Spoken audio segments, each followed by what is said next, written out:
9:48. I mentioned the loan charge a few minutes ago, and it wasn't in Rachel Reeves's budget speech, but it was in the accompanying documents, which said that the government will commission an independent review of the loan charge to help bring the matter to a close for those affected, whilst ensuring fairness for all taxpayers. Further details about the review will be set out by the Exchequer Secretary James Murray in due course. Well, I've been long awaiting this announcement.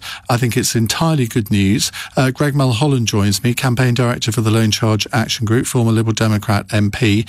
Greg, I know members of your group will be rejoicing at this news, but just because there's a review doesn't mean to say it will necessarily conclude what we all hope it does conclude.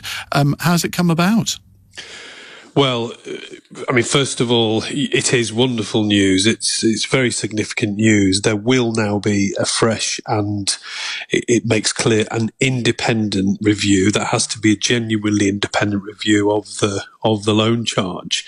But on behalf of the Loan Charge Action Group, I want to say a big thank you to you because you've asked how this came about. Well, obviously, it's because the Loan Charge Action Group have been campaigning. A group of ordinary people came together because they were facing this awful injustice, this state-sponsored bullying and harassment, and the completely ripping up of the rule of law. But in January, if you remember, you spoke to Rachel Reeves, who was then the Shadow Chancellor. She came on your programme, which was great, and you questioned you and you asked her, you really pressed her to say, well, if the Conservative government don't do a fresh review, because one's so clearly needed, will you?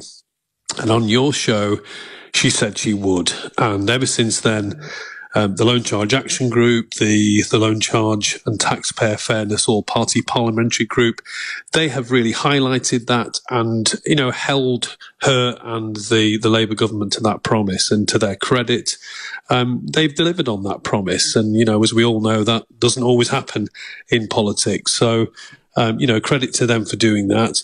But a huge thanks, Ian, to you. The importance of campaigning journalism alongside campaigning politicians and ordinary campaigners is very significant. Yeah, well, you've played a considerable role. I remember first hearing about this, I think back in, was it 2018, 2019, sometime around then. And I was so horrified by what was happening to people. And maybe in a second you can just explain for our listeners exactly what the loan charge is. And I remember questioning Mel Stride, who I think was Financial Secretary to the Treasury at the time, on the programme. And he got quite narky about it and basically was saying, well, they're all tax avoiders. And it was really, I think after that I looked into this a lot more.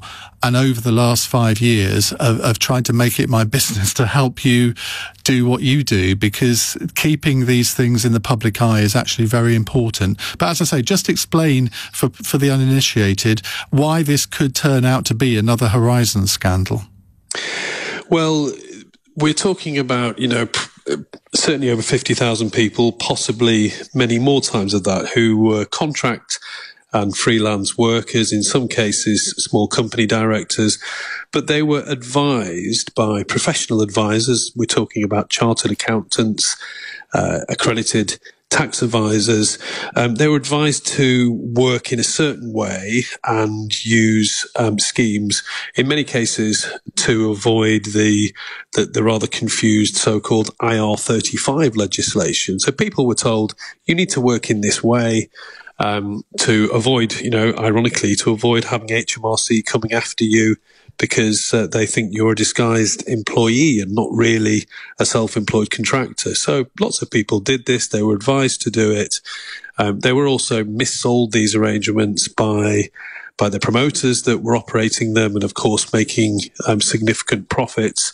Those promoters assured them that everything was legitimate, HMRC compliant. In some cases said that there was insurance to back up if there were any inquiries from HMRC.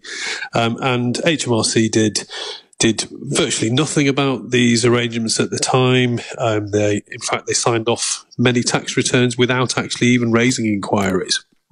And then several years later, with the pressure on the public finances, they realised they were out of time to look at any of these arrangements and query some of these tax years.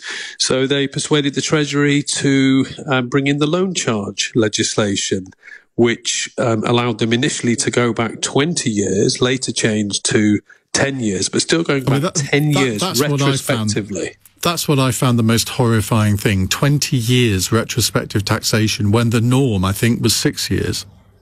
Yeah, I mean, that's the thing. Even 10 years, that you don't have to keep records beyond 7 years. There are clear rules. We have a system of the rule of law. We have tax legislation that has certain safeguards in place. All of those were ripped up by the loan charge.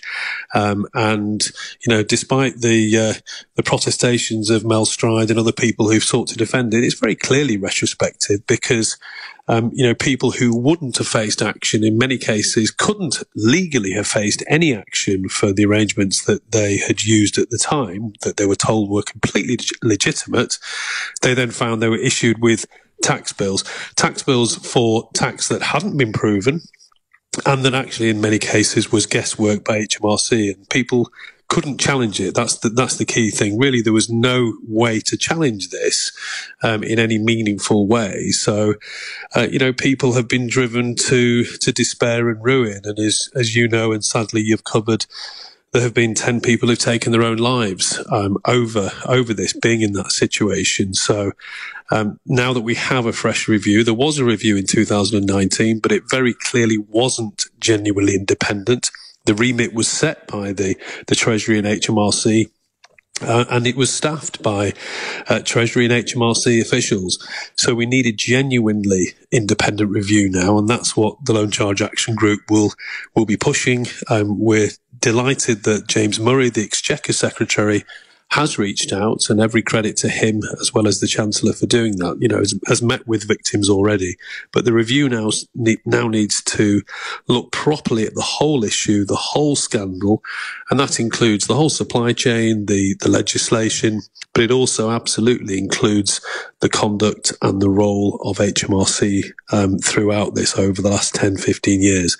And if we get a proper review, then I think everything will come out. And as you say, there are parallels, there are differences, but there are some parallels with the Horizon scandal, and certainly there have been areas that HMRC have not been honest with Parliament over. So all these things now need to come out, and the review has to happen. But the most important thing is it's done properly and thorouhly, and it's a full review of the whole scandal. I think we'll know if it's going to be independent, but we know who's actually sitting on the review and doing it. But Greg, thank you for coming on the programme at such short notice. It is a good day. Thank you.